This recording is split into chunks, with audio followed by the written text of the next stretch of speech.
क्या आप बद्रीनाथ की कहानी जानते हैं? यह वो जगह है जहाँ शिव और पार्वती रहते थे। यह उनका घर था। एक दिन नारायण यानी विष्णु के पास नारद गए और बोले, आप मानवता के लिए एक खराब मिसाल हैं। आप हर समय शेषनाग के ऊपर लेटे रहते हैं। आपकी पत्नी लक्ष्मी हमेशा आपकी सेवा में लगी रहती है और आपको लाड करती रहती है। इस ग्रह के अन्य प्राणियों के लिए आप अच्छी मिसाल नहीं बन पा रहे हैं। आपको सृष्टि के सभी जीवों के लिए कुछ अर्थपूर्ण कार्य करना चाहिए। इस आलोचना से बचने और साथ ही अपने उत्थान के लिए भगवान को भी ऐसा करना पड़ता है। विष्णु तप और साधना करने के लिए सही स्थान की तलाश में नीचे हिमालय तक आए। वहाँ उन्हें मिला बद्रीनाथ, एक अच्छा सा छोटा सा घर जहाँ सब कुछ वैसा ही था जैसा उन्होंने सोचा था। साधना के लिए सबसे आदर्श जगह उन्हें लगी।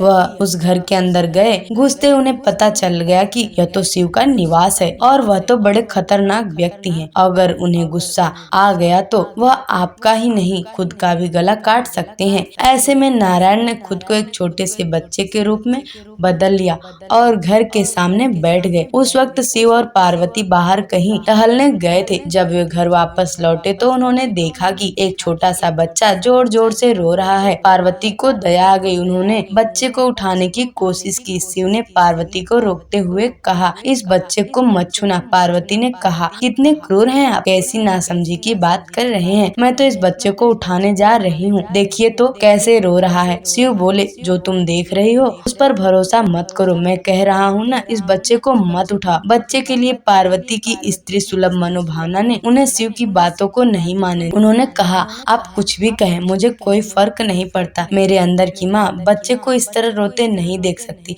मैं तो इस बच्चे को जरूर उठाऊंगी। और यह कहकर उन्होंने बच्चे को उठाकर अपनी गोद में ले लिया। बच्चा पार्वती की गोद में आराम से था और शिव की तरफ बहुत ही खुश होकर देख रहा था। शिव इसका नतीजा जानते थे, लेकिन करे तो क्या करे, इसलिए उन्होंने कहा, ठीक है चलो देखते हैं क्या होता है। पार्वती ने बच्चे को खिला पिला कर चुप किया और वहीं घर पर छोड़कर खुद शिव के साथ गर्म पानी से स्नान के लिए बाहर चली गई। वहाँ पर गर्म पानी के कुंड हैं। उसी कुंड पर स्नान के लिए शिव पार्वती चले गए। लौटकर आए तो देखा कि घर अंदर से बंद था। शिव तो जानते ही थे कि अब खेल शुरू हो गया है। पार्वती हैरान थी कि आखिर दरवाजा किसने बंद किया। शिव बोले, मैंने कहा था ना, इस बच्चे को मत उठाना। तुम बच्चे को घर के अंदर लाई और उसने अंदर से दरवाजा बंद कर लिया है। पार्वती ने कहा, अब हम क्या करें। शिव के पास दो विकल्प थे, एक जो भी उसके सामने है उसे जलाकर भस्म कर दे और दूसरा वे वहाँ से चले जाएं और कोई और रास्ता ढूंढ ले। उन्होंने कहा, चलो कहीं और चलते हैं, क्योंकि यह तो तुम्हारा प्यारा बच्चा है, इसलिए मैं इसे छू भी नहीं सकता। अब मैं कुछ नहीं कर सकता, चलो कहीं और चलते हैं। इस तरह शिव और पार्वती को अवैध तरीके से निष्कासित कर दिया गया। वे दूसरी जगह तलाश करने के लिए पैदल ही निकल पड़े। दरअसल बद्रीनाथ और केदारनाथ के बीच एक चोटी से दूसरी चोटी के बीच सिर्फ 10 किलोमीटर की दूरी है। आखिर में वह केदार में बस गए और इस तरह शिव ने अपना खुद का घर खो दिया।